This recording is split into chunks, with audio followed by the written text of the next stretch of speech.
Hi, fourth graders. All right, happy Monday. Today is the 29th, and we started in math today with introducing what is perimeter. And so we took some notes, and we said that perimeter, when we're finding perimeter, we're finding the measurement around an object. So we could have different types of objects. We could have a square, a rectangle. We could have different irregular shapes. But what we're doing is we're finding out the whether it's measured in inches or units, centimeters, whatever it's measured in. We're finding the distance around it. So we're going to add up all these different measurements. So we're going to take the 4 inches, the 3 inches, the 4 inches, and the 3 inches, and we're going to add those up. So the formula for perimeter is side plus side plus side plus side, because this one has 4 sides. And so we're going to take each of the sides, so the 4 and the 4 and the 3 and the 3, and we're going to add all of those up together. 4 and 4 is 8, 3 and 3 is 6, and when we combine those, we get 14. So the perimeter of this rectangle is 14 inches. We could also do it with squares. And here you know that squares are, they all have congruent sides, meaning that they're all the same. So once you find a length of one of the sides of a square, then you can find the perimeter, because if this is 3, then that means this side, and this side are also 3. So it would be 3 plus 3 plus 3 plus 3. For a rectangle, all you need is a length and a width. Length, I remember L for long, it's the longer side, and then the shorter side's the width. So if we know that this length is, let's say, 12, opposite sides in a rectangle are congruent, meaning that they're the same. So if this one is 12, then the opposite would be 12. Same thing for the width. If this is 5, we know the opposite side is 5. So we need to find all the sides, and then we just add them up to find the perimeter. Then we went to page 421, and this is in volume 2. This is the start of 12.3, and this is all about perimeter. Put my notebook up here. All right, so again, we wrote down the formula. So P, perimeter. In order to find perimeter, we're adding up all the sides. So it says Julius is putting a stone border around his rectangular garden. So a couple things that are important in this sentence. It's a stone border around, so we know if we're going around the shape, we're talking about perimeter. And we need to know that it's rectangular. It says the length of the garden is 7 feet. So it gave us this 7. So we went ahead, since it's rectangular, we know that those opposite sides are congruent. So if this is 7, then that means this one's the same, and also 7. And then the width of the garden is 5 feet. So here it gave us this 5. So we filled in the opposite side as 5 as well, since opposite sides are congruent. And now we're trying to find how many feet of stone border does he need. So since we're going all the way around, we need to find perimeter, since perimeter is the distance around. So there are 3 different ways that we can do this. The first way that we practice is using addition. We can just add up 7 plus 5 plus 7 plus 5, and we get 24 feet. Okay. Next, you can also use multiplication to find perimeter.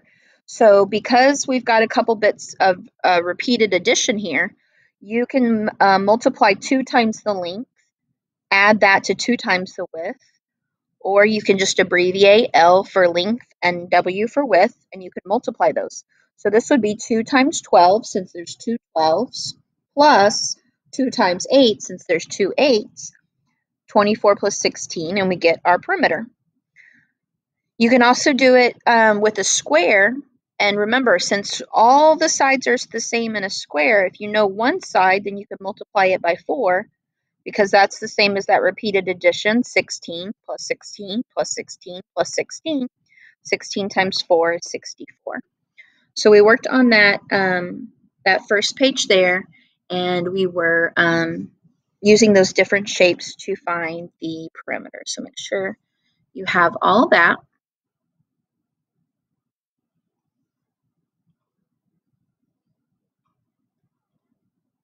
Then we went to Google.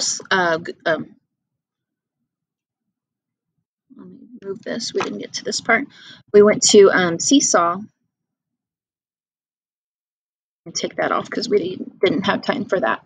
All right, so in Seesaw, if you go to activities and go down to math,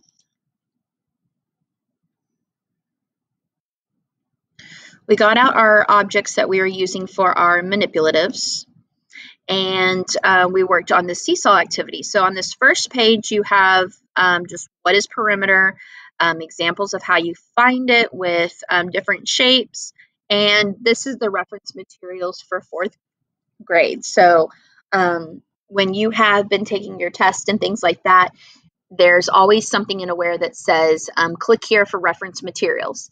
And we haven't needed it yet because nothing on there applied to what we were doing, but now we'll need it. So here is the formulas. So you'll be given the formulas, but you have to know how to use them. So this is perimeter of a square and perimeter of a rectangle. So for example, let's say this is the shape I'm given. That's a rectangle, so I'm going to go to this one here. And it says perimeter is 2 times the length. So I'm going to look at the length, and I see 7. So I'm going to do 2 times 7 plus 2 times the width, which is 3. So I'll plug that in, and that'll help me find my perimeter. Today we listened to, excuse me, this book called Perimeter Area and Volume. This is just the cover. Click this to actually watch it. And then on page 3, this is an example of what the activity that we did today. So on page 3, here are the Lego pieces here that they use. So there's 11 across. So 1, 2, 3, 4, 5, 6, 7, 8, 9, 10, 11 across. And then there's 8 down. And so once you know that this side is 11, you know the opposite side is 11 as well. And if this side is 8, then you know that this side is 8 as well. So to find the perimeter, 11 plus 8 plus 11 plus 8. Cheez-Its you could use as well. Each one of these is a side. So if we're counting, that would be 1, 2, 3, 4, 5, 6, 7, 8, 9, 10, 11, 12, 13, 14, 15, 16. So all the way around 16. Here, 1, 2, 3, 4, 5, 6, 7, 8, 9, 10. So the perimeter would be 10. 3 plus 3 is 6, plus 2 would be 8, plus 2 more would be 10. So you're going to use the next pages to build examples. So you're going to make 4 examples. So here is one that someone did. It's got 4 across and there's 6 down. So 6 plus 6 plus 4 plus 4 would be a perimeter of 20.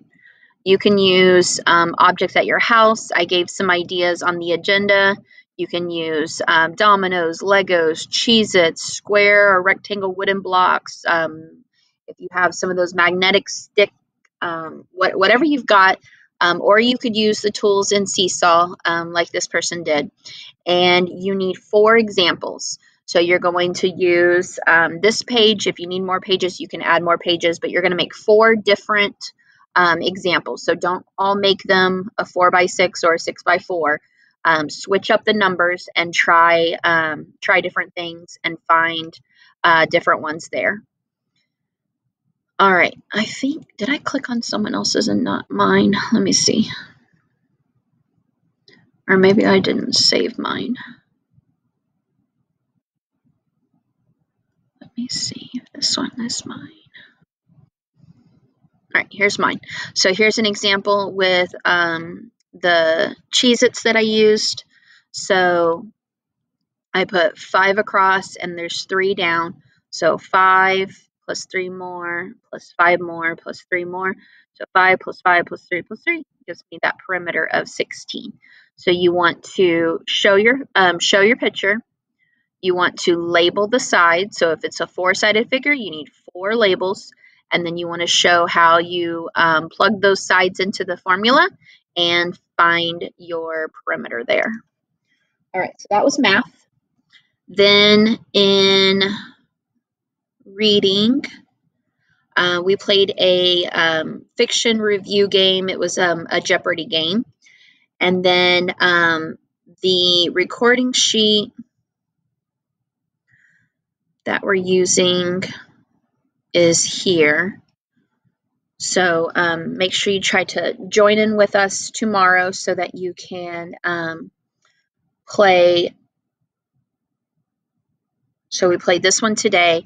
So tomorrow we'll be doing nonfiction, and then we'll be doing poetry. Then the activity, we read a little bit more in The Wild Robot, and then we did the seesaw reading activities. So if you go in here, starting on page 4, it says, as we finish up the book, I'd like to hear about your thoughts. So there's 4 questions here. You can type your responses on page 5. Here you can explore Peter Brown's website, see if there's any other titles that you recognize or might be interested in. This is the one that follows after the book that we're reading. So this is book 2, The Wild Robot Escapes. And then you can go here, Children Make Terrible Pets. This is an Epic audiobook. So it's not going to show the pictures. It's just something you listen to. So you can listen to the story on Epic there. And then it says writing response, put yourself in Bright Bill's shoes. What would it be like to have a robot like Roz for a mother? And then on page 8, we're interviewing the author. Write 5 questions you'd ask Peter Brown if you got a chance to meet him. So here he is. He's the author and illustrator of The Wild Robot and all the other books that you'll find on his website. There's several of them there. So what would you, if you had a chance to meet him, what are some things that you would ask him? So maybe it's something about the book, or maybe it's something about him being, an author or illustrator. What would you like to ask him? And I don't know what page 9. You can take page 9 off. I think I got on there by accident. All right, so these are different things that we'll be working on throughout the week. So you don't have to finish everything today. We'll do a little bit each day, but this is a 4-day week, so make sure you are doing at least one a day. All right, so draft that. And then I met with Group A today. We talked about author's purpose. And then in writing, we did an editing and revising passage on, it was called How to Save Water at Home. That is in your activities for Seesaw.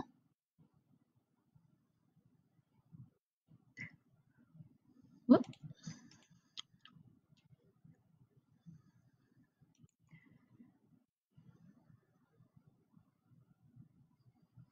All right, so how to save water at home. So here's the passage that we read, and then we solved these 4 questions together. So the first one, when we talk about combining sentences together, we're doing just that. We're taking the first sentence, we're taking the second sentence, and we're just joining them together. So every time you see that word combine, just think of, your 2 hands. One hand is one sentence, one hand's the other sentence, and they're joining together and combining to make just one. So instead of 2 sentences, now we have one.